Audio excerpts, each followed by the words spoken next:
Hello बच्चों। तो हम लोग एक कंटिन्यूएशन देख रहे थे एल्डिहाइड कीटोन और कार्बोक्सिलिक एसिड चैप्टर की, है ना। एल्डिहाइड कीटोन और कार्बोक्सिलिक एसिड चैप्टर की। तो उसमें लास्ट मैंने आपके साथ में टोलेंट टेस्ट जो अपने पास एल्डिहाइड्स देते हैं, जनरली कीटोन नहीं देते हैं, है ना। टोलेंट टेस्ट मैंने आपके साथ में डिस्कस करा था 1 नंबर।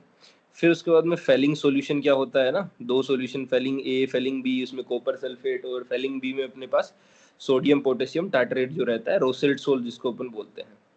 फेलिंग सॉल्यूशन या फेलिंग टेस्ट अपने पास जो है। फिर उसके बाद में 3 नंबर पे मैंने आपको हेलोफोम टेस्ट बताया था ना, हेलोफोम टेस्ट बताया था, हेलोफोम टेस्ट या हेलोफोम रिएक्शन भी बोलते हैं इसको, आइडोफोम जनरली आयोडीन वाली फेमस है। अब फेलिंग सॉल्यूशन में एक छोटी सी बात आप ये ध्यान रखेंगे, एनसीईआरटी ने भी मेंशन कर रखी है, देखिएगा मैं दिखाऊंगा, ये शायद मिस कर दी थी पहले अपन ने, कि जो अपने पास एरोमेटिक, देखिएगा यहाँ पे क्या लिखा हुआ अपने पास, जो एरोमेटिक एल्डिहाइड्स हैं, जो एरोमेटिक एल्डिहाइड्स हैं वो फेलिंग सॉल्यूशन के साथ में रिएक्शन नहीं दिखाते। ये वाली लाइन बहुत बहुत बहुत बहुत बहुत इंपॉर्टेंट है, very very important. Aromatic aldehyde जो अपने पास है वो फेलिंग सॉल्यूशन के लिए रिएक्शन नहीं दिखाते, फेलिंग टेस्ट नहीं दिखाते। क्यों नहीं दिखाते? एक छोटी सी चीज आप ये समझ सकते हैं कि एरोमेटिक एल्डिहाइड मतलब बेंजीन के ऊपर CHO ग्रुप, लाइक बेंजेल्डिहाइड, जैसे मेरे पास हो गया बेंजेल्डिहाइड, बेंजेल्डिहाइड।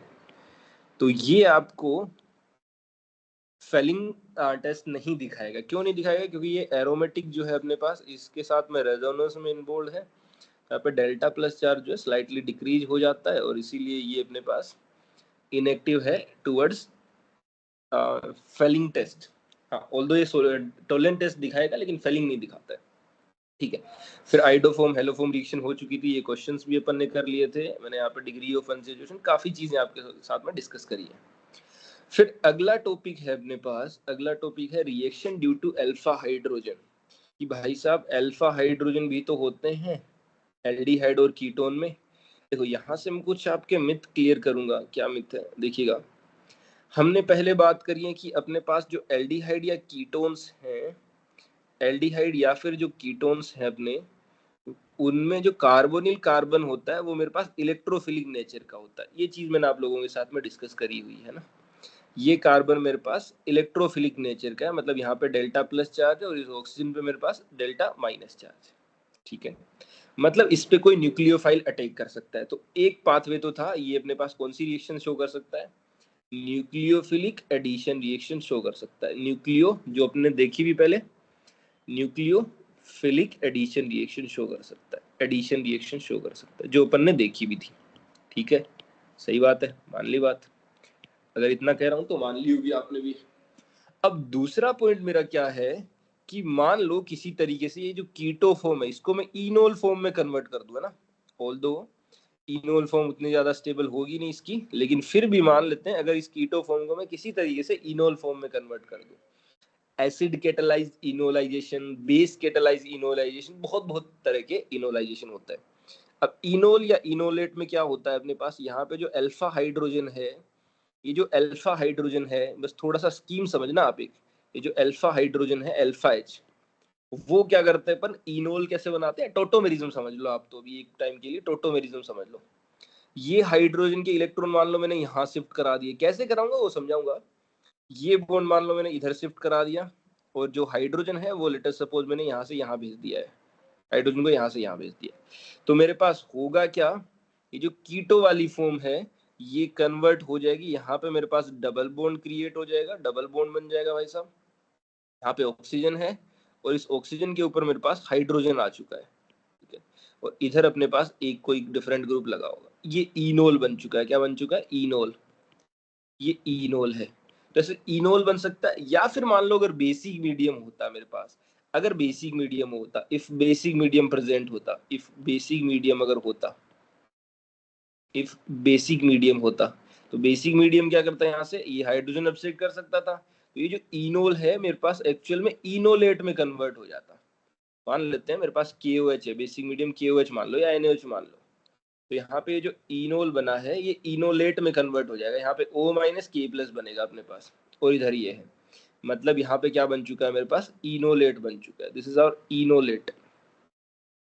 तो अगर बेसिक मीडियम होगा तो इनोल नहीं बनेगा, वहां पे इनोलेट बन जाएगा, ठीक है जी। इनोलेट बन जाए। ये इंपॉर्टेंट बात मैंने आपको समझानी थी। Nucleophilic addition reaction ketonic form में करता है। ये अपने पास कीटोन फॉर्म है, कीटोनिक फॉर्म है। और अगर ये कीटोनिक फॉर्म टोटोमेरिज्म करके किसी तरीके से इनोल फॉर्म बन जाए। कीटोनिक फॉर्म अपने पास इलेक्ट्रोफिलिक नेचर की होती है, ये इलेक्ट्रोफिलिक नेचर की होती है, मेरे पास इलेक्ट्रोफिलिक नेचर की होती है। और वहीं अगर मैं बात करूं इनोलिक फॉर्म की, तो इनोलिक फॉर्म अपने पास कैसी होती है? This is our nucleophilic nature. Nucleophilic nature मतलब ये अब न्यूक्लियोफाइल की तरह काम कर सकती है। This is our nucleophilic nature की होती है। न्यूक्लियोफिलिक नेचर कैसे? ये इलेक्ट्रॉन, ये कार्बन हाइड्रोजन के इलेक्ट्रॉन यहाँ से यहाँ शिफ्ट हो सकते हैं और ये अब किसी पे अटैक कर सकता है। ये जो इलेक्ट्रॉन्स हैं किसी इलेक्ट्रोफाइल पे अटैक कर सकते हैं, ठीक है। तो इसीलिए अब ये जो फॉर्म है ये मेरे पास कैसी बन चुकी है? न्यूक्लियोफिलिक बन चुकी है। और इससे अच्छी न्यूक्लियोफिलिक फॉर्म है इनोलेट। तो अगर आपसे कोई पूछेगा इनोल और इनोलेट में कौन बेहतर न्यूक्लियोफाइल होता है, तो enolate is good nucleophile as compare to enol. क्योंकि इनोल में अपने पास न्यूट्रल होता है। अभी इनोल में आपको दिखाया ना, ये देखो न्यूट्रल है यहाँ पे, ये अपने पास न्यूट्रल है। और इनोलेट अपने पास कैसा होता है? This is our anionic, anionic यहाँ पे है। ये चार्ज न्यूक्लियोफाइल है, नेक्ड न्यूक्लियोफाइल है। तो ये अपने पास चार्ज है, नेगेटिवली चार्ज है। चार्ज भी कैसी? नेगेटिवली चार्ज है, यहाँ पे नेगेटिव चार्ज है। तो इस नेगेटिव चार्ज से ये बेहतर न्यूक्लियोफाइल है एज कंपेयर टू इनोल के, ठीक है, मान ली बात। अब इतनी राम कहानी मैंने सुनाई है, इसके बेसिस पे रिएक्शन कौन कौन सी होती है भाई साहब, ये भी बता दीजिए। ये भी बता दीजिए कौन कौन सी रिएक्शन होती है। तो फर्स्ट अपने पास एक नंबर रिएक्शन है यहाँ पे, that is our aldol reaction. Acidity, ये एसिडिक हाइड्रोजन होते हैं थोड़े से, अल्फा हाइड्रोजन जो है एसिडिक हाइड्रोजन होते हैं। क्योंकि यहाँ से हाइड्रोजन निकलने के बाद एल्डिहाइड या कीटोन्स में यहाँ से हाइड्रोजन निकलने के बाद जो स्पीसीज बन रही है that is our conjugate base, वो रेजोनेंस स्टेबलाइज्ड है। अगर आप देखें तो एनसीईआरटी ने भी दिखा रखा है, ये हाइड्रोजन अगर हम लोग यहाँ से निकाल दें बेस के साथ में, तो जो कॉन्जुगेट बेस बना वो कॉन्जुगेट बेस अपने पास स्टेबलाइज्ड है। This is our resonance stabilised conjugate base. ये क्या अपने पास? रेजोनेंस स्टेबलाइज्ड कॉन्जुगेट बेस है। This is our resonance stabilised conjugate base. ये मेरे पास रेजोनेंस स्टेबलाइज्ड कॉन्जुगेट बेस। ठीक बात है, मान ली बात मैंने आपकी। तो अब यहाँ से रिएक्शनें क्या क्या हो सकती हैं, क्या क्या रिएक्शनें हो सकती है यहाँ से ना। तो सबसे पहली रिएक्शन है अपने पास एल्डोल रिएक्शन। एल्डोल रिएक्शन को समझना, मैं इसकी काइनेटिक्स में आपको अलग से कुछ बुक्स के चीजें लेके समझाऊंगा। लेकिन अभी के लिए आप इसके जो मैकेनिज्म है टू द पॉइंट अपने पास अकॉर्डिंग टू एनसीईआरटी वो समझना। हमारे पास क्या है, मान लो एक एल्डिहाइड या कीटोन अपने पास जिसमें अल्फा कार्बन कोई प्रेजेंट है, ठीक है जी। यहाँ पे मान लेते हैं मेरे पास अल्फा कार्बन प्रेजेंट है और इस पे कोई हाइड्रोजन प्रेजेंट है, अल्फा एच। उधर अपने पास कुछ भी हो सकता है लेफ्ट साइड में, मतलब एटलीस्ट एक हाइड्रोजन है, मान लेता हूँ एटलीस्ट एक हाइड्रोजन है, एटलीस्ट एक अल्फा एच है ना, एक अल्फा एच है। और इसकी रिएक्शन मान लो मैंने करा दी डाइल्यूट NaOH के साथ में ना, डाइल्यूट NaOH। अब डाइल्यूट NaOH का क्या मतलब है? मतलब बेसिक कंडीशन है लेकिन डाइल्यूट वाटर काफी ज्यादा है, सोलवेंट काफी ज्यादा है, ठीक है।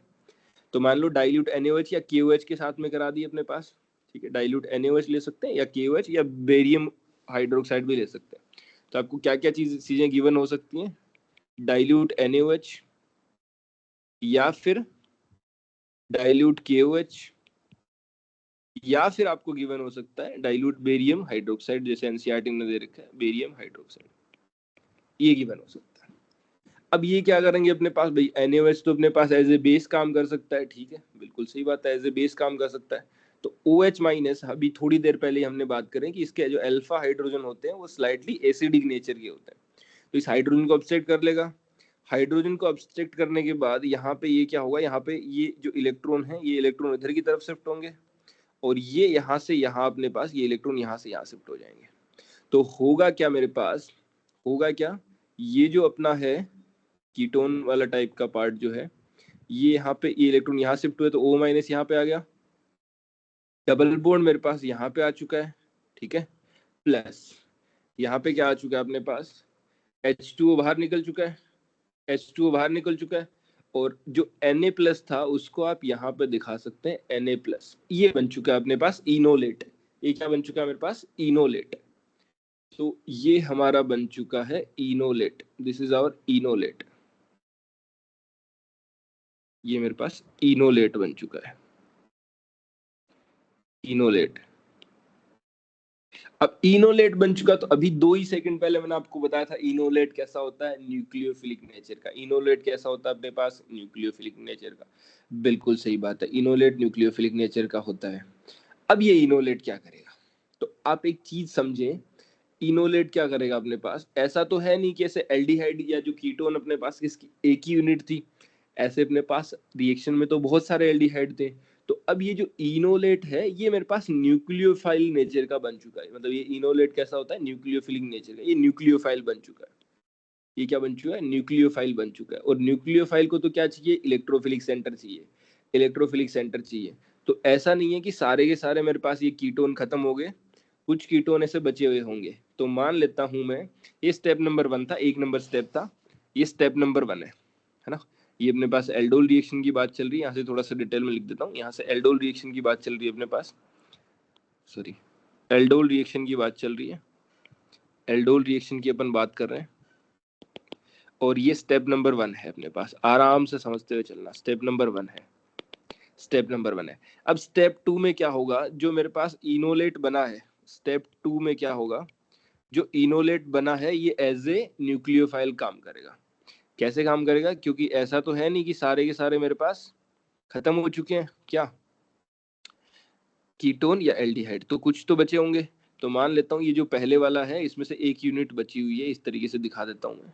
तो ये अपने पास बचा हुआ है, और हमने पहले ही बात कर ली भाई साहब, क्या बात कर ली? कि यहाँ पे ये वाला सेंटर तो अपने पास इलेक्ट्रोफिलिक है, और इनोलेट ये अपने पास न्यूक्लियोफाइल है, ये अपने पास इलेक्ट्रोफाइल है। दोनों को मिला देंगे, प्रोडक्ट बन जाएगा। कोई बड़ी बात थोड़ी है, सिंपल बात है, बिल्कुल सही बात है। यहाँ पे O- और उस O- के साथ में अपन मान लेते हैं यहाँ पे जैसे NaOH लिया था अपन ने, तो Na+ मान लो, ठीक है। अब ये चार्ज स्पीशीज तो रहेगी नहीं, तो ये इलेक्ट्रॉन वापस क्या करेंगे? O- के इलेक्ट्रॉन वापस यहाँ से यहाँ शिफ्ट करेंगे, यहाँ से यहाँ शिफ्ट करेंगे, और ये जो इलेक्ट्रॉन डेंसिटी है यहाँ से यहाँ इस पे अटैक करने जाएगी। ये जो इलेक्ट्रॉन डेंसिटी है वो यहाँ से यहाँ इस तरीके से दिखा सकते हैं आप, इस पे अटैक करने जाएगी, क्योंकि इलेक्ट्रोफिलिक सेंटर, ये न्यूक्लियोफिलिक सेंटर। अब आपके दिमाग में एक क्वेश्चन ये आ सकता है कि सर O- डायरेक्टली अटैक क्यों नहीं कर रहा है? तो उसके पीछे hard soft acid based theory होती है। O- डायरेक्टली अटैक क्यों नहीं करने जा रहा है, उसके पीछे क्या होती है? Hard soft acid based theory. O- directly attack करने जाएगा तो O- का हार्ड सेंटर और कार्बन का सॉफ्ट सेंटर एक तरीके से होता है, तो कार्बन कार्बन बॉन्डिंग जो है फेवरेबल होती है। कुछ केसेस होते हैं जहाँ पे O- से भी अटैक होता है, वो कुछ केसेस मैं आपको अलग से जब बात करूंगा, बुक अलग बुक से जब बात करूंगा, अभी एनसीईआरटी पॉइंट ऑफ व्यू से अपन देख रहे हैं। तो मेरे पास प्रोडक्ट क्या आ जाएगा? प्रोडक्ट देखिएगा क्या आ जाएगा मेरे पास। यहाँ पे ये इलेक्ट्रॉन वापस इधर शिफ्ट करे तो यहाँ पे डबल बॉन्ड बन चुका है। यहाँ पे ये जो कार्बन है, इस कार्बन ने यहाँ पे इस पे अटैक किया है, तो दूसरे वाले के साथ जुड़ चुका है। देखिएगा, ये दूसरे वाले को व्हाइट से बना देते हैं, और ये जो कार्बन है इसका ऊपर की तरफ बॉन्ड ओपन हो चुका है अपने पास O-, ये बॉन्ड के इलेक्ट्रॉन इधर इस तरीके से शिफ्ट हो जाएंगे, ठीक है। तो यहाँ पे अपने पास ये वाला O- की फॉर्म में ओपन हो जाएगा, और O- में हाइड्रोलिसिस होके OH आ जाएगा। और इधर अपने पास एक कार्बन है, और एक कार्बन ये इधर वाला ये भी है अपने पास, तो इस पे 2 कार्बन इस तरीके से कनेक्टेड है। ठीक है भाई साहब, मान लिया इतनी बात सही है? सही है, बिल्कुल सही है। अब फिर से मेरे पास ये स्टेप नंबर 2 है ना। अब बेसिक मीडियम तो है ही, ये मतलब क्वेश्चन में बेसिक मीडियम तो है ही, रखा दे ही रखा है अपने को। तो अगला स्टेप मेरे पास होता है step number 3, that is our conjugate base E one CB elimination, जिसको अपन बोलते हैं भाई NaOH तो है ही है मेरे पास, बेसिक मीडियम तो है ही है। तो अगला स्टेप होता है इवन CB, है ना, unimolecular elimination via conjugate base. कैसे होता है देखिएगा। पहले स्टेप में ये जो हाइड्रोजन है यहाँ पे, ये हाइड्रोजन पहले ही हमने बात करी थी कि एल्डिहाइड और कीटोन के अल्फा हाइड्रोजन थोड़े से एसिडिक नेचर के होते हैं। तो यहाँ तक की ये जो रिएक्शन थी इसको एल्डोल रिएक्शन बोला जाता है। अब इससे आगे का जो कांड होगा उसको अपन बोलते हैं कंडेंसेशन। तो जो OH- है यहाँ से, ये OH- इसके इलेक्ट्रॉन ऑब्स्ट्रैक्ट कर सकता है हाइड्रोजन, ये जो नेगेटिव यहाँ पे बनेगा कॉन्जुगेट बेस, अगर मैं दिखाऊं आपको क्या बन के आएगा, थोड़ा सा मैकेनिज्म की बात कर लें अपन।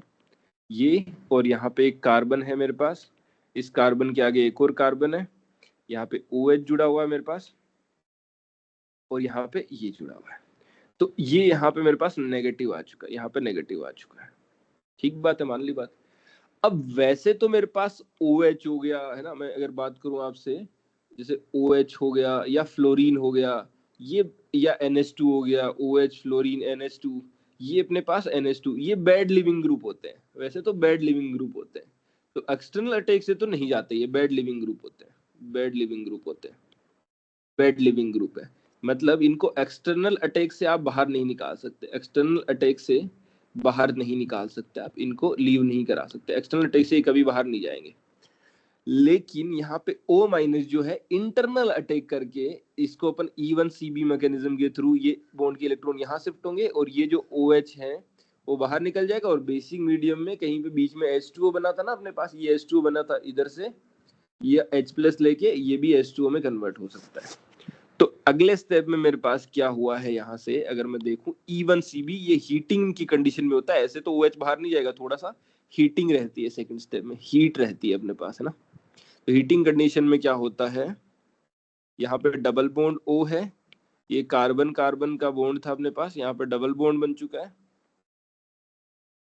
और यहाँ पे मेरे पास डबल बॉन्ड के बाद में इधर ही एक कार्बन था, ये बन चुका है। तो अब ये जो ये स्टेप है, सेकंड स्टेप में यहाँ से स्टेप नंबर 3 बोल सकते हैं इसको अपन, स्टेप नंबर 3, ये स्टेप नंबर 3 आ चुका है मेरे पास। इस स्टेप 3, इसको स्टेप 3 मेरे पास क्या है, कंडेंसेशन वाला स्टेप है। तो यहां से मैं थोड़ी सी आपको चीजें क्लैरिफाई ये कर देता हूं कि स्टेप 1 और 2 जो है, स्टेप 1 एंड 2, इन दोनों को मिला के अपन एल्डोल रिएक्शन बोलते हैं। ये क्या है, aldol reaction, simple aldol reaction. लेकिन अगर बोला जाए एल्डोल कंडेंसेशन, कंडेंसेशन में हीट रहती है तो एल्कीन बन जाती है अपने पास। इस प्रोडक्ट को अपन क्या बोलेंगे, C डबल बॉन्ड O के साथ में मेरे पास उससे जस्ट आगे वाले कार्बन पे अल्फा कार्बन, ये बीटा कार्बन, तो alpha beta unsaturated carbonyl compound बन चुका है। ये क्या बन चुका है, alpha beta unsaturated carbonyl compound, alpha beta unsaturated carbonyl compound बन चुका है, alpha beta unsaturated carbonyl compound. तो अगर मैं बात करूं स्टेप 3 की, स्टेप 3 अगर मैं और ऐड कर दूं 3 एंड 4 जो भी अपने पास है, कंडेंसेशन वाला है, तो इसको अपन बोलते हैं ये कंडेंसेशन स्टेप है, कंडेंसेशन स्टेप है। और अगर कंडेंसेशन स्टेप है, अगर मैं स्टेप 1 2 3 तीनों को एक साथ बोलूं तो एल्डोल कंडेंसेशन हो गई, स्टेप 1 और 2 क्या हो गया, एल्डोल हो गया, स्टेप 3 क्या हो गया, कंडेंसेशन हो गया। आई थिंक चीजें आपको क्लियर है। रिएक्शन क्यों हुई, कैसे हुई, अगर मैं बात करूं एकदम एकाग्र हो गए, ध्यान से बातें सुनेंगे। अगर मैं कहूं यहाँ पे जो एल्डोल है, सॉरी जो कीटोन या एल्डिहाइड है जिसमें अल्फा हाइड्रोजन प्रेजेंट है, अल्फा हाइड्रोजन ये जो है मेरे पास, ये स्लाइटली एसिडिक नेचर के होते हैं। कैसे होते हैं भाई साहब, ये एसिडिक नेचर के होते हैं। अब दूसरी पॉइंट आपके दिमाग में आएगा, क्यों होते हैं एसिडिक नेचर के, क्योंकि अगर इन हाइड्रोजन को हम लोग किसी बेस के साथ निकाल दें तो यहाँ पे जो नेगेटिव चार्ज बनता है वो C डबल बॉन्ड O के साथ में रेजोनेंस करता है। ऑल्दो ये रिवर्सिबल नेचर का है, क्योंकि वाटर अपने पास ज्यादा एसिडिक है तो वापस पीछे भी आ सकती है रिएक्शन, लेकिन यहाँ पे डाइल्यूटेड NaOH यूज करते हैं तो रिवर्सिबल नेचर का होता है। अगले स्टेप में ये जो इनोलेट बना है ये एक्ट कर सकता है एज ए न्यूक्लियोफाइल, न्यूक्लियोफाइल की तरह काम करेगा, तो इलेक्ट्रोफिलिक सेंटर पे अटैक करेगा और ये अपने पास बीटा हाइड्रोक्सी कीटोन या एल्डिहाइड बना देता है। अगर मैं यहाँ की बात करूं, ये मान लो एल्डिहाइड या कीटोन वाला कार्बन है, उससे आगे अल्फा और ये बीटा, तो बीटा हाइड्रोक्सी कीटोन या एल्डिहाइड बना देता है। स्टेप 3 में क्या होता है, यहाँ पे E1CB elimination via conjugate base. पहले E1CB ये बनता है अपने पास, ये नेगेटिवली चार्ज बनता है, ये बनने के बाद ये वाला जो है मेरे पास रेट डिटरमिनिंग स्टेप होता है। ये रेट डिटरमिनिंग स्टेप RDS या स्लो स्टेप अपन इसको बोल सकते हैं E1CB मैकेनिज्म का। मैंने आपको यहाँ पे एडिशनल बात और बताई, OH NH2 या फ्लोरीन ये बैड लिविंग ग्रुप होते हैं, एक्सटर्नल अटैक से बाहर नहीं जाते हैं, लेकिन आप इनको निकाल सकते हैं एल्डोल रिएक्शन में, जैसे E1CB मैकेनिज्म के थ्रू। आई होप चीजें आपको क्लियर हुई होंगी। यहाँ पे न्यूक्लियोफाइल, इलेक्ट्रोफाइल सब कुछ मैंने आपको बताया। अब अपना ये पेज था ऊपर, तो इसको ऊपर कर देते हैं थोड़ा सा। ये पेज इधर था और ये इधर था। ये एल्डोल रिएक्शन मैंने आपको बाद में समझाई है, ठीक है। आई थिंक हुआ है क्या? हो गया क्या? एल्डोल रिएक्शन ये यहाँ पे है, तो एक सेकंड, ये पेज अपने को आगे पीछे करने से, क्योंकि मेरे को नोट्स भी तो शेयर करने हैं आप लोगों को। अरे बोलो ना, नोट्स भी तो भेजने हैं मुझे आप लोगों को। कौन से पेज पे हैं अपन अभी? यहाँ, हाँ। तो एल्डोल वाला बाद में होना चाहिए, ये पहले होना चाहिए। बिल्कुल, अब ठीक है, बिल्कुल ठीक है। यस, एल्डोल रिएक्शन बाद में हो गई, ये बाद में पहले होगी, ठीक है। न्यूक्लियोफिलिक, इलेक्ट्रोफिलिक, ये सारी बातें मैंने आपको बता दी, ठीक बात है। तो एल्डोल रिएक्शन, अब एल्डोल भी देखो दो टाइप की हो सकती है, क्रॉस एल्डोल, सेल्फ एल्डोल। अभी जो हमने पढ़ी है ये अपने पास एक तरीके से एक ही चीज दूसरे पे, मतलब देखो एक ही, मतलब मैंने एक ही कीटोन या एल्डिहाइड लिया था, वही अपने जैसे कीटोन या एल्डिहाइड पे इनोलेट बन के अटैक कर रहा है। तो ये जो हमने लिए ये सेल्फ एल्डोल है। ये कौन सी अपने पास? सेल्फ एल्डोल है। यहाँ से अपन ने एल्डोल रिएक्शन शुरू करिए, एल्डोल, एल्डोल रिएक्शन। और एल्डोल में पहला पार्ट मैंने तुम्हें बताया सेल्फ एल्डोल। पहला पार्ट कौन सा बताया? Self aldol reaction, self aldol reaction, self aldol reaction. अब सेल्फ एल्डोल के अलावा जैसे क्रॉस एल्डोल भी हो सकती है, जैसे तुम्हारे पास ये है ना, ये है। तो ये जो दो, एक मेरे पास इथेनॉल दे रखा है, एक प्रोपेनॉल दे रखा है। तो प्रोडक्ट बनाना तो बहुत इजी है वैसे तो। चलो मैं प्रोडक्ट एक सेकंड में आपको बना के दिखाता हूँ कि प्रोडक्ट डायरेक्टली कैसे बनाते हैं ना। एक इथेनॉल है मेरे पास, एक प्रोपेनॉल है। तो एक अपन स्लाइड लेते हैं, एक इथेनॉल है, एक प्रोपेनॉल है। इथेनॉल क्या होगा? CH3CHO, ये है। और दूसरा मेरे पास प्रोपेनॉल है। प्रोपेनॉल मतलब ये होगा मेरे पास, ये है, ठीक है। अब देखो इनोलेट दोनों के बन सकते हैं। हाँ, मेजर कौन सा होगा वो एक अलग पॉइंट है, वो समझेंगे। तो यहाँ पे भी हाइड्रोजन है, अल्फा हाइड्रोजन मेरे पास प्रेजेंट है यहाँ पे। सिमिलरली इसके ऊपर भी अल्फा हाइड्रोजन प्रेजेंट है मेरे पास। तो इनोलेट दोनों के बन सकते हैं। तो अगर आपको पॉसिबल प्रोडक्ट पूछा जाए, पॉसिबल प्रोडक्ट पूछा जाए, तो मान लो पहले का इनोलेट बन के खुद पे अटैक कर ले, तो एक प्रोडक्ट यहाँ से, एक इसका सेल्फ हो सकता है, फिर एक इसका सेल्फ हो सकता है, फिर मान लो एक इसका इनोलेट इस पे अटैक करेगी तो एक क्रॉस, या फिर इसका इनोलेट इस पे अटैक करे तो एक और क्रॉस। तो दो क्रॉस के और दो सेल्फ के, total product, total possible product अगर आपको इससे पूछा जाए, total possible aldol product, possible aldol products कितने हो जाएंगे? 4 हो जाएंगे, 4 हो जाएंगे। 4 को कैसे? यहाँ पे दो मेरे पास है, दो मेरे पास है सेल्फ एल्डोल के, दो है अपने पास सेल्फ एल्डोल के, मतलब खुद के साथ ही रिएक्शन कर सकते हैं। और दो ही मेरे पास है क्रॉस एल्डोल के, दो ही मेरे पास है क्रॉस एल्डोल के, दो ही अपने पास है क्रॉस एल्डोल के, क्रॉस एल्डोल रिएक्शन के,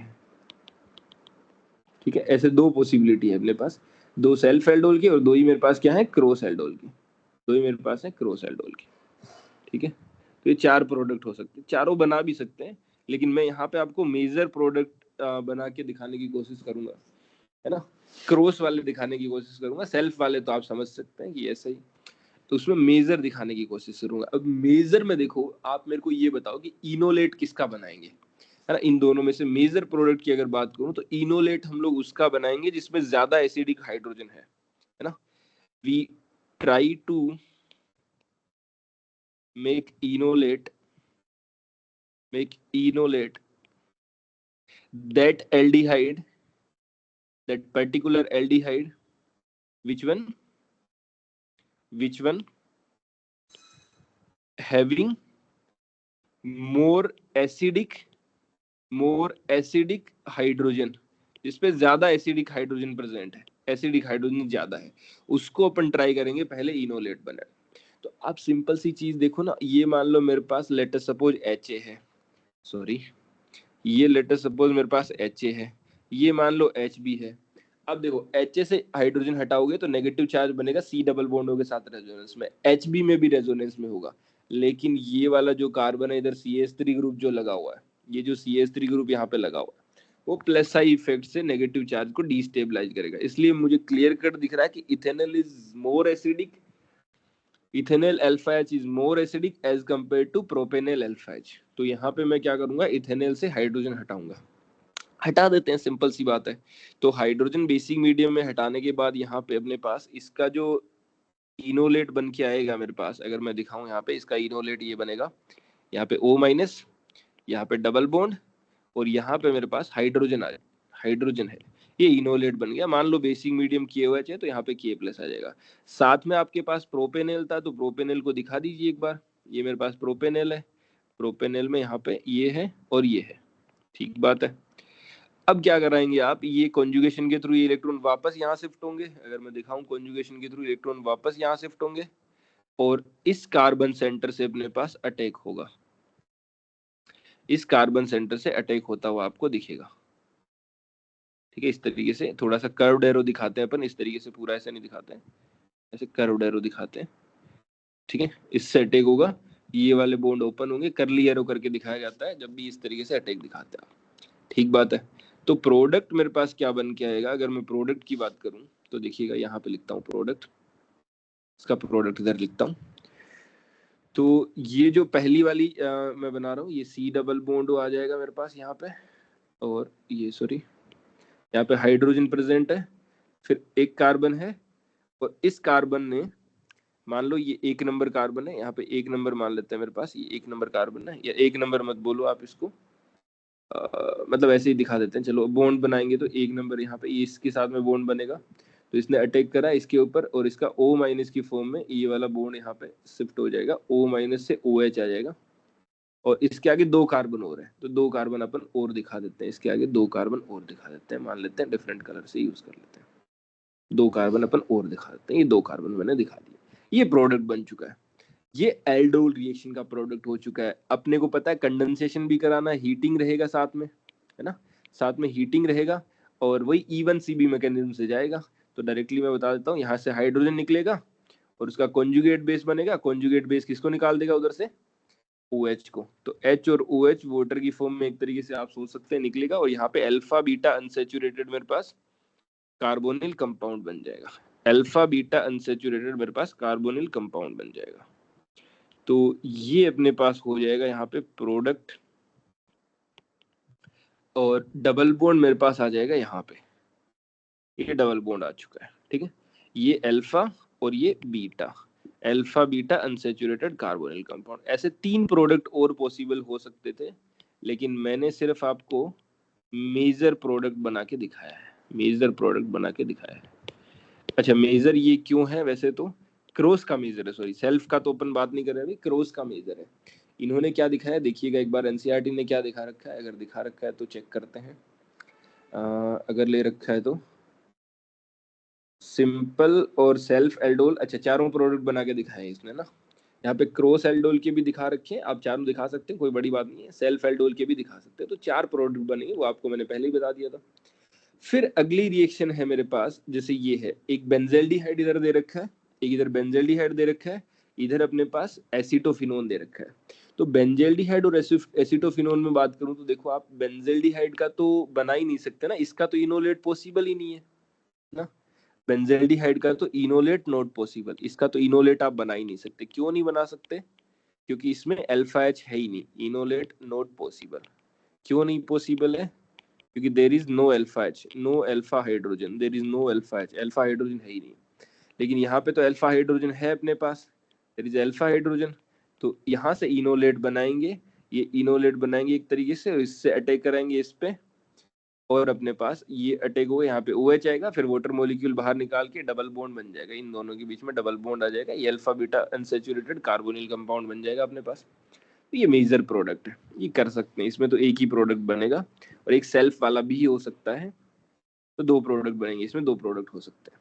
फिर अगली रिएक्शन है मेरे पास कैनिजारो, अगली रिएक्शन कौन सी है मेरे पास, कैनिजारो। तो अब एल्डोल के बाद में मैं आपको एक्सप्लेन करता हूँ चीजें अबाउट कैनिजारो रिएक्शन, ठीक है। तो देखो पहली रिक्वायरमेंट तो मेरे पास इसमें यही है कि अपने पास कंडीशनें तो वही रहेगी, वैसे ही बेसिक मीडियम रहेगा, लेकिन aldehyde which do not have an alpha hydrogen atom, ऐसे एल्डिहाइड जिन पे अल्फा हाइड्रोजन एटम नहीं है, अंडरगो सेल्फ ऑक्सीडेशन, खुद से ऑक्सीडेशन में जाते हैं, सेल्फ ऑक्सीडेशन में, undergo self oxidation and reduction. बोले तो डिसप्रपोर्शनेशन रिएक्शन है भाई साहब, इसका रेडॉक्स में भी यूज करते हैं लोग, जेई वाले रेडॉक्स में भी यूज करते हैं, इधर से बना के रेडॉक्स के साथ में लिंक करके क्वेश्चन पूछे जा सकते हैं, मैं आपको करवाऊंगा, जेई वाले रेडॉक्स में भी यूज करते हैं इसको ना, तो ध्यान रखना, ठीक है। डिसप्रपोर्शनेशन रिएक्शन है on heating with concentrated alkali, on heating with concentrated alkali medium, alkali मतलब basic medium. In this reaction one molecule of the aldehyde is reduced, एक मॉलिक्यूल एल्डिहाइड का रिड्यूस हो जाएगा, one molecule of the aldehyde is reduced to alcohol while another is oxidised to carboxylic acid, एक aldehyde का molecule reduce हो जाता है alcohol में और दूसरा कार्बोक्सिलिक एसिड में ऑक्सीडाइज हो जाता है, ठीक बात है, मान ली बात। अब ऐसा क्या हो गया, अपने पास थोड़ी सी बातें समझते हैं कि ऐसा क्या हो गया, अल्फा एच नहीं है तो रिएक्शन अपने पास जा रही है किससे, कैनिजारो मैकेनिज्म से, कैनिजारो मैकेनिज्म में डिस्प्रपोर्शनेशन रिएक्शन हो रही है। तो मैं एक सिंपल सा एग्जांपल लेता हूं, मान लो मेरे पास फॉर्मेल्डिहाइड है, सिंपल सा एग्जांपल क्या लिया अपन ने, फॉर्मेल्डिहाइड है। अब फॉर्मेल्डिहाइड की रिएक्शन मैं किसके साथ करा रहा हूं, लेट अस सपोज मेरे पास है लेट अस सपोज अपने पास है कंसंट्रेटेड NaOH ले लो या कंसंट्रेटेड KOH ले लेते हैं, चलो कंसंट्रेटेड KOH या NaOH ले लेते हैं। अब अगर डाइल्यूट होता तो वो फेवर करता एल्डोल रिएक्शन को, और एल्डोल यहाँ पे वैसे भी नहीं हो सकती, क्यों, क्योंकि अल्फा एच नहीं है, तो कंसंट्रेटेड KOH है, बेस की तरह काम नहीं कर सकता ना, ये KOH बेस की तरह काम नहीं कर सकता। अब KOH किसकी तरह काम करेगा, KOH काम करेगा एज ए न्यूक्लियोफाइल, KOH काम करेगा एज ए न्यूक्लियोफाइल। और यहाँ पे कार्बोनिल कंपाउंड में एल्डिहाइड या कीटोन में अपने को पता है एल्डिहाइड तो काफी इलेक्ट्रोफिलिक नेचर के होते हैं, कार्बन, तो ये जो OH माइनस है ये मेरे पास अटैक करेगा, थोड़ा कर्व्ड एरो दिखा दो यार, बिल्कुल कर्व्ड एरो दिखा सकते हैं अपन, ये इस पे अटैक करेगा, ये अटैक करेगा तो ये वाला बॉन्ड ओपन होगा, क्लियर, आई थिंक इतनी चीजें तो आपको समझ आती है, बिल्कुल सही बात है। तो क्या बन के आया मेरे पास, यहाँ देखिएगा क्या बन के आया मेरे पास, दो हाइड्रोजन थे, एक अटैक करा अपने पास OH ने, ठीक बात है, OH ने अटैक करा, और यहाँ पे मेरे पास O माइनस आ चुका है, ठीक है, O माइनस आ चुका है, O माइनस आ चुका है। अब देखो ये रिएक्शन फॉरवर्ड डायरेक्शन में जाएगी, O माइनस वापस, मान लो O माइनस वापस आ रहे हैं और ये OH वापस बाहर निकल जा रहा है, तो वापस बैकवर्ड में चली जाएगी, मतलब ये रिएक्शन ऐसे चलती रहेगी, फॉरवर्ड बैकवर्ड ऐसे ही चलती रहेगी, है ना, ये फॉरवर्ड में जाएगी, वापस बैकवर्ड में आ जाएगी, वापस पीछे आ जाएगी, रिवर्सिबल नेचर की, और ऑल्दो पीछे बहुत ज्यादा एक्सटेंट में आएगी। लेकिन देखो OH यहाँ पे बेहतरीन लिविंग, मतलब OH अच्छा लिविंग ग्रुप है, वैसे अच्छा तो नहीं है, पर मतलब अगर ये वापस इलेक्ट्रॉन आएंगे तो OH ही बाहर जाएगा। लेकिन अगर ये मॉलिक्यूल ऐसे बार बार ऐसे कर रहा है, मान लो एक सेकंड पे, मान लो यहाँ पे O माइनस के साथ में K+ आप दिखा सकते हो, मान लो एक किसी इंस्टेंट पे ये इलेक्ट्रॉन रिवर्ट बैक कर रहे थे, और ये जब इलेक्ट्रॉन रिवर्ट बैक कर रहे थे तो ये जो सिग्मा H के इलेक्ट्रॉन मान लो बाहर निकलने को रेडी हो गए, एक सेकंड के लिए मान लेते हैं ऐसा अगर हो गया तो क्या होगा, तो अगर ऐसा जिस एक्सटेंट पे होगा उस एक्सटेंट पे कुछ एल्डिहाइड मॉलिक्यूल और मेरे पास बचे हुए होंगे, तो जो मेरे पास बचे हुए एल्डिहाइड के मॉलिक्यूल हैं C डबल बॉन्ड O, यहाँ पे हाइड्रोजन है और यहाँ पे मेरे पास फिर से एक हाइड्रोजन बचा हुआ है, तो उस एक्सटेंट पे ये जो इलेक्ट्रॉन डेंसिटी है, ये इलेक्ट्रॉन डेंसिटी अपने पास यहाँ पे अटैक करने आ जाएगी, ये इलेक्ट्रॉन डेंसिटी यहाँ पे अटैक कर देगी, क्यों, क्योंकि ये मेरे पास इलेक्ट्रोफिलिक सेंटर है। और कौन सी इलेक्ट्रॉन, देखो अटैक यहाँ पे एक्चुअल में H माइनस अटैक नहीं करता, एक्चुअल में ये जो सिग्मा कार्बन हाइड्रोजन के जो सिग्मा इलेक्ट्रॉन है ये अटैक करने जाते हैं, ठीक है, किसके, पाई स्टार में, C डबल बॉन्ड हो के पाई स्टार में, ये वाला बॉन्ड अपने पास इस तरीके से ओपन होगा और अपने पास क्या बन जाएगा, तो अपने पास आ जाएगा वो, तो उधर से C डबल बॉन्ड O, देखिएगा अगर मैं बात करूं यहाँ से, ये तो C डबल बॉन्ड O उसके साथ में OH में कन्वर्ट हो चुका है, पहला जो अपने पास दे रखा था, और इधर हाइड्रोजन जुड़ा हुआ है, ये इसमें कन्वर्ट हो चुका है, और दूसरा मेरे पास H माइनस मतलब जो हाइड्रोजन आके इस पे ऐड हुआ है, तो ये मेरे पास यहाँ पे इसने अटैक किया है, O माइनस बन चुका है यहाँ पे, और 3 मेरे पास, एक हाइड्रोजन बाहर से आ गया, 2 हाइड्रोजन पहले से थे, है ना, ये बन चुका है। अब देखिएगा, हमें पता है कार्बोक्सिलिक एसिड ज्यादा एसिडिक होता है, तो ये जो O- है, ये जो O- बना है, ये अपने पास यहाँ से हाइड्रोजन को अब्स्ट्रैक्ट कर लेता है, ठीक है, ये H+ को अब्स्ट्रैक्ट कर लेता है। H+ को अब्स्ट्रैक्ट करने के बाद अपने पास एक तो कार्बोक्सिलेट आयन बनता हुआ दिखेगा मेरे को, एक तो यहाँ पे हाइड्रोजन C+O और K+ आप साथ में दिखा सकते हैं, या Na+ भी हो सकता है, और दूसरा मेरे पास CH3OH। तो आप देखिए ना, एक मेरे पास एल्कोहल बन चुका है, और वो जो ऊपर कार्बोक्सिलिक एसिड बना है उसको वर्कअप कराएंगे, हाइड्रोलिसिस कराएंगे, तो प्रॉपर कार्बोक्सिलिक एसिड बन जाएगा। तो एक मेरे पास एसिड का सोल्ट बन चुका है, कार्बोक्सिलेट बोल सकते हैं आप इसको, एसिड बन चुका है, और एक एल्कोहल बन चुका है। मतलब हमने शुरुआत करी थी एल्डिहाइड से, तो एल्डिहाइड से मेरे पास क्या क्या बन चुका है, एल्डिहाइड से मेरे पास एक एसिड बन चुका है और एक एल्कोहल बन चुका है, अब एल्डिहाइड से एसिड का बनना, तो अपने पास क्या होता है, दिस इज आवर ऑक्सीडेशन, और ऑन दी अदर हैंड में बात करूं एल्डिहाइड से एल्कोहल का बनना, ये अपने पास क्या है, दिस इज आवर रिडक्शन, क्योंकि एक ऑक्सीजन यहाँ पे डबल बॉन्ड जो है वो सिंगल बॉन्ड में कन्वर्ट हुआ है, तो ये रिडक्शन है। एक ही स्पीसीज का ऑक्सीडेशन और रिडक्शन दोनों हो रहे हैं, एक सिंगल स्पीसीज का ऑक्सीडेशन और रिडक्शन दोनों हो रहे हैं, तो अपने पास ये कौन सी रिएक्शन होगी, this is our redox reaction, redox तो है, और रेडॉक्स में भी कौन सी है, डिस्प्रपोर्शनेशन रिएक्शन, रेडॉक्स में भी कौन से टाइप की है अपने पास, डिस्प्रपोर्शनेशन रिएक्शन, ये भी इंपॉर्टेंट है ना। अगर आपसे पूछ लिया जाए कि Cannizzaro reaction is a type of disproportionation reaction और not, so yes, Cannizzaro reaction is a type of disproportionation reaction. I hope आप कैनिज़ारो रिएक्शन समझ चुके हैं। इससे प्रोडक्ट बनाना वेरी इजी, 2 मॉलिक्यूल आप यूज कराओ, एक को एसिड में, एक का मतलब कार्बोक्सिलेट में, और एक को एल्कोहल में कन्वर्ट करा दो, वेरी इजी, कुछ बड़ी बात नहीं है इसमें। तो ये सिंपल हो गया अपने पास, एल्डोल और कैनिज़ारो हमने यहाँ पे डिस्कस कर लिया, ठीक है, एल्डोल और कैनिज़ारो हमने यहाँ पे डिस्कस कर लिए। खाली स्लाइड को हटा देते हैं अपन, और फिर इसके बाद अगर मैं चलूँ आपसे, ये कैनिज़ारो बाद में डिस्कस करिए, तो इसको अपन यहाँ पे करते हैं, यस, ये कैनिज़ारो हमने बाद में डिस्कस करिए, तो इसको यहाँ पे कर दिया अपन ने, और ये मेरे पास एल्डोल के सेल्फ और क्रॉस प्रोडक्ट हो गए। उसके बाद में क्रॉस एल्डोल और एल्डोल की बात होगी अपने पास, ठीक बात है। चलो एसिडिक नेचर, और इसके बाद में अल्फा बीटा अनसैचुरेटेड, तो इन दोनों को, मतलब इसको यहाँ पे होना चाहिए था, स्लाइड को यहाँ पे होना चाहिए, ठीक है, क्लियर। चलते हैं आगे अगर चले अपन, तो अब कुछ क्वेश्चंस दे रखे हैं अपने को। हाँ, अब इलेक्ट्रोफिलिक सब्स्टिट्यूशन रिएक्शन है, देखिएगा इलेक्ट्रोफिलिक सब्स्टिट्यूशन रिएक्शन क्या कहती है एनसीईआरटी भाई। बेंजेल्डिहाइड में अपने पास, अगर मैं थोड़ा सा यहाँ पे एलेबोरेट करूं, इनका यूजेस तो देखेंगे अपन, लेकिन अगर मैं थोड़ा सा एलेबोरेट करूं कि जो अपने पास एल्डिहाइड है, बेंजेल्डिहाइड है, इसमें जो बेंजेल्डिहाइड में जो CHO ग्रुप है, ये C+O और H ग्रुप है। अब मैं थोड़ा सा एक चीज समझाता हूँ आपको कहीं पे भी ऐसा देखने को मिले ना, एक डबल बॉन्ड, फिर उसके बाद में एक सिंगल बॉन्ड, फिर अपने पास A+B टाइप सिस्टम, ठीक है, और यहाँ पे कंडीशन क्या है, बी की इलेक्ट्रोनेगेटिविटी ए से ज्यादा होनी चाहिए, बी की इलेक्ट्रोनेगेटिविटी ए से ज्यादा होनी चाहिए। तो अब माने या ना माने, ये जो A+B वाला सिस्टम है, ये काम करेगा एज ए -M, इसकी तरह काम करेगा, -M की तरह, मतलब ये इलेक्ट्रॉन अपनी तरफ विड्रॉ करेगा, तो ये जो पाई बॉन्ड के इलेक्ट्रॉन है यहाँ से यहाँ शिफ्ट होंगे, और ये इधर से इधर शिफ्ट होंगे, तो ये -M की तरह काम करेगा, बिल्कुल ठीक बात है। मतलब ये इलेक्ट्रॉन यहाँ से यहाँ शिफ्ट होंगे मेरे पास, ये C+बॉन्ड आगे की तरफ शिफ्ट होगा, तो ये जो इलेक्ट्रॉन डेंसिटी जो है अपने पास बेंजीन रिंग से बाहर निकाल रहा है, मतलब ये मेरे पास डीएक्टिवेटिंग नेचर का ग्रुप है, बेंजीन रिंग को डीएक्टिवेट कर रहा है, डीएक्टिवेटिंग नेचर का ग्रुप है, डीएक्टिवेटिंग नेचर है इसका, ठीक है, डीएक्टिवेटिंग नेचर है।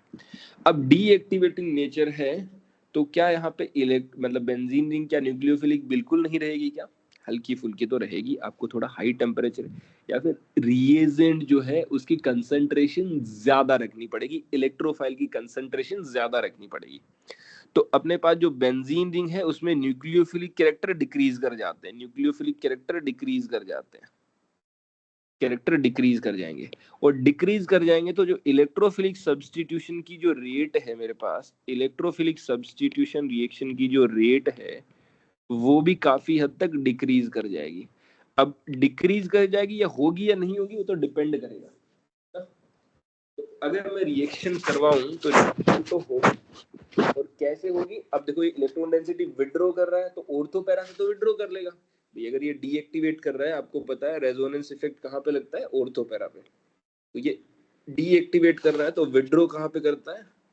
विड्रॉ विड्रॉ कर लेगा at ortho and para, at ortho and para. Ortho and para position से इसने विड्रॉ कर ली। अगर ऑर्थो और पैरा से विड्रॉ कर देगा तो आप अगर मान लो बेंजल्डिहाइड के सामने कोई इलेक्ट्रोफाइल रखें, मान लो इलेक्ट्रोफाइल, वैसे तो जनरली ये रिएक्टिव होगा ही नहीं, बहुत कम रिएक्टिव होगा, लेकिन फिर भी मान लेते हैं अगर आपने इतना सामने इतना क्यूट सा रख दिया इलेक्ट्रोफाइल जिसमें इलेक्ट्रोफिलिक कैरेक्टर काफी ज्यादा है, तो इसको रिएक्ट करना पड़ेगा ना, तो इसकी मजबूरी हो जाएगी रिएक्ट करना। तो उस टाइम पे जब ये रिएक्ट करेगा तो ये जो CHO ग्रुप है ना ऊपर बैठा हुआ, ये कह रहा है मैं तो मेटा डायरेक्टिंग बन जाऊंगा। तो आप ध्यान रखेंगे -M वाले ग्रुप कैसे होते हैं मेरे पास? Meta directing. आई होप ये नाम सुना होगा आपने। तो ये मेरे पास है मेटा डायरेक्टिंग। कैसा है भाई साहब? This is our meta directing, meta directing nature का है, मेटा डायरेक्टिंग नेचर का है। मतलब अगर आप इलेक्ट्रोफाइल रखेंगे और इलेक्ट्रोफाइल इलेक्ट्रोफिलिक नेचर ज्यादा होना चाहिए, तो ऊपर से कहता है मेटा पे आ जाओ, मैं अपनी इलेक्ट्रॉन डेंसिटी ऑर्थो पैरा से तो मैंने निकाल ली है क्योंकि मैं इलेक्ट्रॉन विड्रॉइंग ग्रुप हूँ, क्योंकि मैं इलेक्ट्रॉन विड्रॉइंग ग्रुप हूँ, I am electron withdrawing group through mesomeric effect -M। तो इलेक्ट्रॉन विड्रॉइंग ग्रुप तो मैं हूँ, और मैंने इलेक्ट्रॉन डेंसिटी थोड़ी बहुत जो छोड़ी है वो कहाँ पे छोड़ रखी है? मेटा पे। तो इलेक्ट्रोफाइल को मेटा पे ऐड कर दो, ठीक है। तो यहाँ से मेरे पास आता है एनसीईआरटी में जो दे रखा है नाइट्रेशन, किसके बारे में बात कर रखी है? नाइट्रेशन के बारे में बात कर रखी है। तो अगर आप कराएंगे नाइट्रेशन तो नाइट्रेशन कहाँ पे होगा इसमें? नाइट्रेशन कहाँ पे होगा इसमें? वो चीज आपसे पूछी जाती है। तो नाइट्रेशन की अगर मैं बात करूं, देखिएगा ध्यान से देखिएगा, HNO3H2SO4, आप देखो ना HNO3H2SO4 कंसंट्रेटेड यूज करेंगे, बिल्कुल नॉर्मल में तो होगा ही रिएक्शन। तो concentrated HNO3H2SO4 sulphuric acid use करेंगे। यहाँ से अपने पास जो इलेक्ट्रोफाइल बन के आता है वो क्या आता है मेरे पास? इलेक्ट्रोफाइल जो बन के आएगा वो NO2+ आएगा। अब NO2+ हम लोग कहाँ पे ऐड कराएंगे? मैंने पहले ही बता दिया आपको, ये जो CHO ग्रुप है ये कैसा है मेरे पास? Meta directing. CHO ग्रुप कैसा है मेरे पास? This is our meta directing. क्यों? क्योंकि ये इलेक्ट्रॉन विड्रॉइंग ग्रुप है, electron withdrawing group through mesomeric या रेजोनेंस थ्रू -M, ये मेटा डायरेक्टिंग होगा अपने पास, मीजोमेरिक, और इसीलिए ये क्या है? Meta directing, meta directing. तो जो NO2 इलेक्ट्रोफाइल है मेरे पास वो कहाँ पे आएगा? मेटा पे। ये मेटा डायरेक्टिंग है। NO2 इलेक्ट्रोफाइल कहाँ पे आएगा? मेटा पे। तो अपन ने ऑर्थो मेटा पैरा मेटा पे लगा दिया, इलेक्ट्रोफाइल को मेटा पे ऐड कर दिया है, ठीक है जी, मेटा पे ऐड कर दिया। तो मेटा नाइट्रो बेंजेल्डिहाइड मेरे पास बन चुका, मेटा नाइट्रो बेंजेल्डिहाइड मेरे पास बन चुका। फिर आगे चलते हैं, मैं सब्जेक्टिव प्रॉब्लम्स भी आपको करवाऊंगा, बट अभी थोड़ा सा आगे चलते हैं अपन चीजों को समझते हुए। Uses of aldehyde and ketone के यूजेस दे रखे हैं, देखिएगा एक बार थोड़ा सा एनसीईआरटी को रीड आउट कर लेते हैं ना, कि वैसे तो मुझे भी याद नहीं रहते, याद रखने वाली चीजें हैं, बट ठीक है एक बार पढ़ लेते हैं। In chemical industry aldehyde and ketone are used as a solvent, जैसे एसीटोन देख लो आप, है ना। तो aldehyde and ketone as a solvent की फॉर्म में यूज होते हैं, पहला पार्ट तो ये है। जैसे एसीटोन आपको एग्जांपल होगा, सोलवेंट की फॉर्म में यूज होते हैं। Starting material and reagent for the synthesis, भाई स्टार्टिंग मटेरियल भी होते हैं अपने पास और रिएजेंट भी हो सकते हैं, स्टार्टिंग मटेरियल भी हो सकते हैं, रिएजेंट भी हो सकते हैं, for the synthesis of other compound, other compound के सिंथेसिस के लिए, ठीक है। Formaldehyde is well known as formalin 40% solution used for preserve biological specimens and to prepare bakelite. Okay, याद करो हम लोग पॉलीमर में पढ़ेंगे इसको, जब बेकेलाइट, मेलेमाइन, ये सब आपने नाम सुने होंगे, कुछ रेजिन्स होते हैं, तो वहां पे मैं ये रिएक्शन आपको दिखाऊंगा। अपने पास जो है क्या बोलते हैं, ये फॉर्मेल्डिहाइड, तो ये फिनोल फॉर्मेल्डिहाइड बेकेलाइट वगैरह के फॉर्मेशन में जो अपने पास है वहां पे भी काम आता है। बेकेलाइट में फॉर्मेल्डिहाइड रेजिन वहां पे काम में आता है, ठीक है। Urea formaldehyde glues and the polymeric product, urea formaldehyde glues and other polymeric product बनाने में भी काम आता है। Acetaldehyde is used primarily as a starting material in the manufacturing of acetic acid। अगर आप एसिटिक एसिड बनाना चाहते हैं तो वहां पे एसिटाल्डिहाइड मेरे पास as a primary starting material की फॉर्म में यूज होता है एसिटिक एसिड में। तो ये भी ठीक है, इसका एक यूज है, ठीक है, इसका एक यूज हो सकता है, बिल्कुल ठीक बात है, एसिटिक एसिड के लिए। या और दूसरा इथाइल एसीटेट के लिए भी, विनाइल एसीटेट के लिए भी, पॉलीमर्स एंड अदर ड्रग्स के लिए भी यूज हो जाता है, ठीक है। other drug benzaldehyde is used for perfumery and in dye industries। Benzaldehyde को अपन परफ्यूमरी और डाई इंडस्ट्री में भी यूज करते हैं, ठीक बात है। Acetone and ethyl methyl ketone are common industrial solvent. भाई साहब एसीटोन और इथाइल मिथाइल ईथर है ना, इथाइल मिथाइल सॉरी ईथर नहीं, इथाइल मिथाइल कीटोन, एक तरफ इथाइल एक तरफ मिथाइल और कीटोन, ये कॉमन इंडस्ट्रियल सॉल्वेंट है, ठीक है। एसीटोन और इथाइल मिथाइल कीटोन ये कॉमन इंडस्ट्री में सॉल्वेंट की तरह बहुत यूज होते हैं। Many aldehyde and ketone example butyl aldehyde, vanillin, acetophenone, camphor. Camphor के बारे में मैं आपसे बात करूंगा एक स्टीरियो केमिस्ट्री में, एक जेई एडवांस में कैम्फर के ऊपर एक क्वेश्चन पूछा गया है, इस पे बात करूंगा मैं आपको। जेई एडवांस में एक क्वेश्चन पूछा गया था कैम्फर के ऊपर, ठीक है, स्टीरियो केमिस्ट्री से रिलेट करके, स्टीरियो केमिस्ट्री से रिलेट करके वो आपसे मैं डिस्कस करूंगा, ठीक है। तो यहाँ पे ये सब चीजों में इनको are well known for their odour and flavour. इनका ओडर, कैम्फर को तो आप जानते हो ना, कपूर की गोलियां, एसिटोफिनोल, वेनिलीन वेनिला बीन्स से मिलता है। तो ये अपनी ओडर और स्मेल के लिए, फ्लेवर के लिए जाने जाते हैं, ठीक है, इनके यूजेस थे। चलो फिर कार्बोक्सिलिक एसिड के बारे में बातें आ रही है, अभी कार्बोक्सिलिक एसिड की बातें शुरू होने वाले हैं। तो कार्बोक्सिलिक एसिड और उससे रिलेटेड चीजें अपन नेक्स्ट एक क्लास और देखेंगे एनसीईआरटी के थ्रू, इसकी रिएक्शन, इसके फॉर्मेशन, और ये अपन अगले चैप्टर में खत्म कर देंगे। फिर एनसीईआरटी की चीजें खत्म होने के बाद, ये खत्म नहीं हुआ अभी, कुछ बुक्स के इंपॉर्टेंट सेशन लूंगा। तो मतलब आप मान के चलो 7-8 क्लास तो होंगी इसकी टोटल। चलिए, तो अपना टारगेट फिक्स रखिए, है ना, डेली का टारगेट अपना फिक्स रखें और लगे रहें भाई साहब, लगे रहें। और मान के चलिए आपकी जो डेट है, ये जो HPSC असिस्टेंट प्रोफेसर की जो अपने पास डेट है, ये मैं एक्सपेक्ट कर रहा हूँ कि नवंबर स्टार्टिंग और अक्टूबर एंड में आपको देखने को मिलेगी। स्क्रीनिंग पेपर की बात कर रहे हैं अभी, और मैं तो आपको अभी से ही सब्जेक्टिव वे में बता रहा हूँ चीज़ें, स्क्रीनिंग पेपर की बात कर रहे हैं, ठीक है।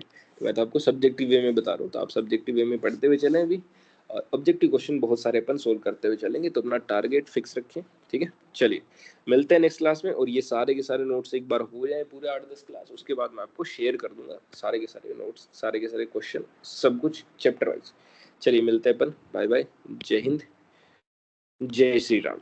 चलिए ओवर करते हैं क्लास को, अभी खाना पीना खाते हैं, फिर से पढ़ने बैठेंगे, फिर मिलेंगे। चलो।